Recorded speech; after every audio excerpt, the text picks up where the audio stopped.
Hello, welcome. My name is Ashwell, and this is day 36 of my day trading journey. So today, no trades taken. I was going to take a trade right here. Yeah, I'll just set it up real quickly. I was gonna take a short because the 4 hour and 1 hour were both bearish, but another reason I didn't was because, as you can see, this is where price was moving for like most of the day.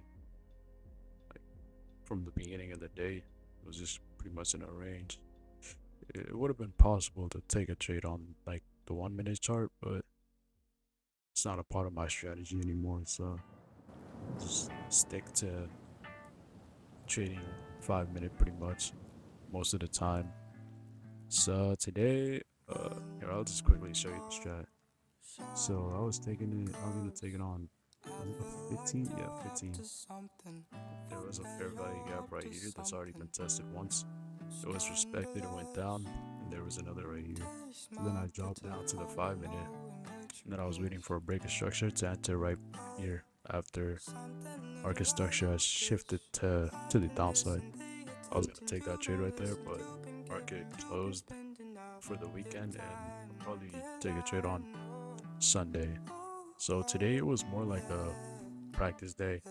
I didn't watch too much videos. The only video I watched, I think it was two videos. I watched this one, how to turn profitable, and the forex strategy creation one. I didn't fully finish this one because I don't really need the strategy that he uses is different from like the other one. I'm still gonna watch it to see how he actually trades forex. Cause I trade forex, but I already like the other strategy and I already understand it more. So I'll just see how that is. And basically, in this video, he goes on and talks about different things you need to turn profitable, like trading like a job, learning it as a skill and not for money, and other things. Those are just the main that I remember. But oh yeah, that is not gonna be a get rich what's called scheme.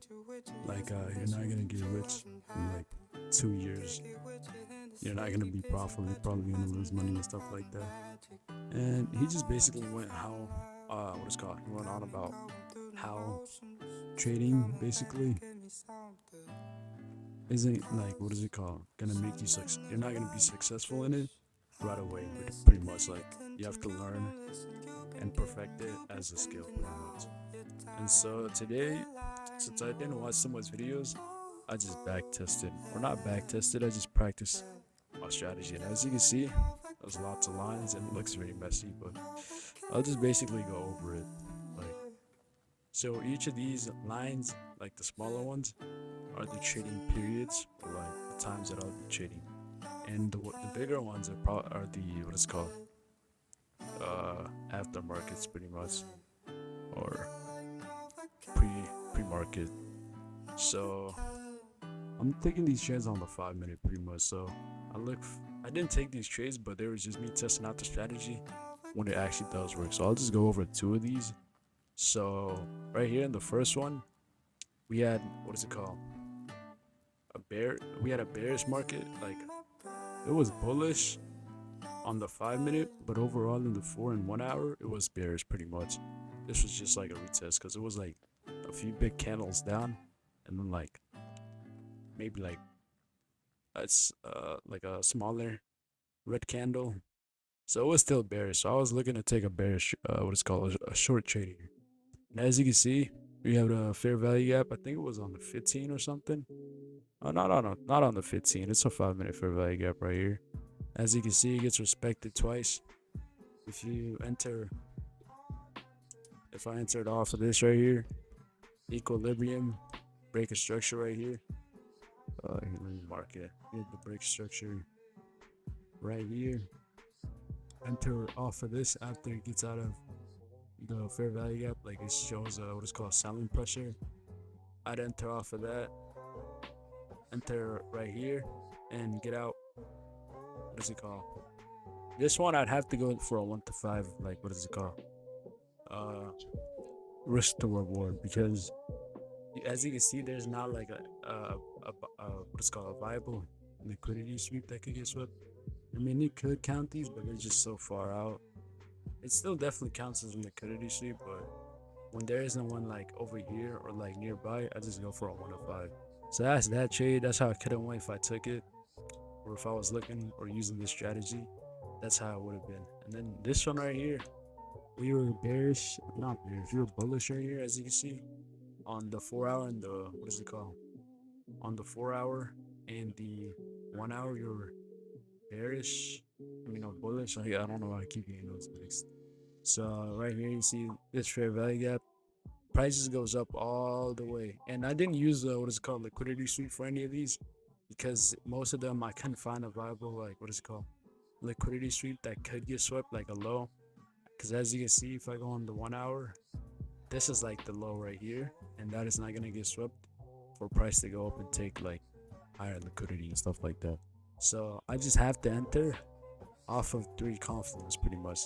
That's another thing he did teach in the trading transformation, how to take a trade without, like, if you don't think liquidity is gonna get swept, like if it's like uh unreachable, like very very hard, like what is called liquidity, that's like uh hard to get to, like it's very low down here or very high up, and price like most likely won't move that much to sweep that liquidity. So right here, wait for a liquidity, what is called fair value gap right here. Price created a fair value gap on the 15. I'm not gonna go over there and check. There was also one on the, what is it called?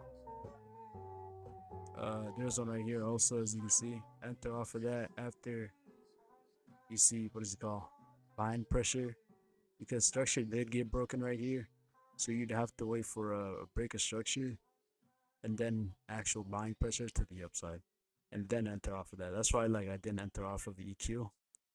So enter right above that after you see a break of structure right here, and then take a 1 to 5. This is 1 to 1.6, but still a good trade. That's definitely how I would have taken that trade, I think.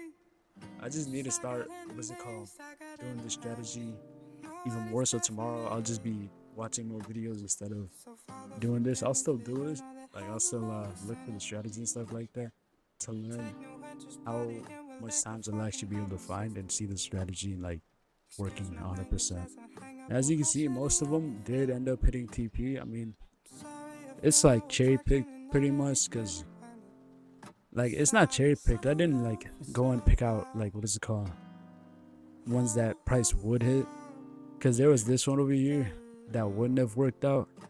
That's why I put the red X right here. This would have just would have been a bad trading day. As you can see right here, we were bullish, and then we go up right here, start going down. Because when we're bullish, you need to take lows and stuff like that. But it was just very complicated and weird trade. So sometimes it just won't work, and I won't take a trade off of that. I didn't take any trades today, by the way. So, and I did it a few more times. Right here, hit TP. So just practicing saying the strategy and, like, what is it called, pointing it out, is what I did today. So that's pretty much it for today. Thank you for watching.